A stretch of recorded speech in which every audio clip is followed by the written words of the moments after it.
ছেলে হওয়া এত সহজ না, অনেক কিছু ঘুরে আমাদের মাথায়। সব তো তোমার বইলা বোঝানো যাবে না, তারপরও কিছু বলি শোনো। আমরা ছেলেরা বউর সামনে মার সাথে ভালো করে কথা বললে মারা চলে থাকা সন্তান, আবার মার সামনে বউর সাথে ভালো করে কথা বললে বউর গোলাম। নিজের ছেলে মেয়েদের যদি মারি আমাদের দয়া মায়া নাই, আর ওই ছেলে মেয়েদের যদি কিছু না বলি আশকারা দিতেছি। নিজের বউরে দিয়া যদি জব করাই সেই ক্ষেত্রে আমি বউর কামাই খাই, আর যদি বউরে দিয়া জব না করাই আমি সন্দেহ করি।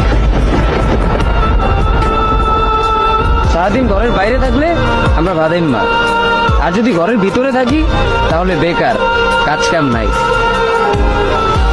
আর এই তোমাদের মেয়েদের গায়ে যদি আমরা ভুলেও টাচ করি না আমরা নির্যাতক, আর যদি তোমরা মেয়েরা আমাদের গায়ে হাত তুলো আমরা কাপুরুষ।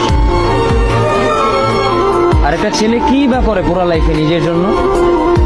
মার ওষুধের থেকে শুরু করে বউ বাচ্চার প্রত্যেকটা শখ পালন করার দায়িত্ব একটা পুরুষের। কিন্তু কি লাভ এত কিছু কইরা? দিন শেষে একটা ভুল করলেই সবাই ভুলা যায় যে কে কি করছে তার জন্য।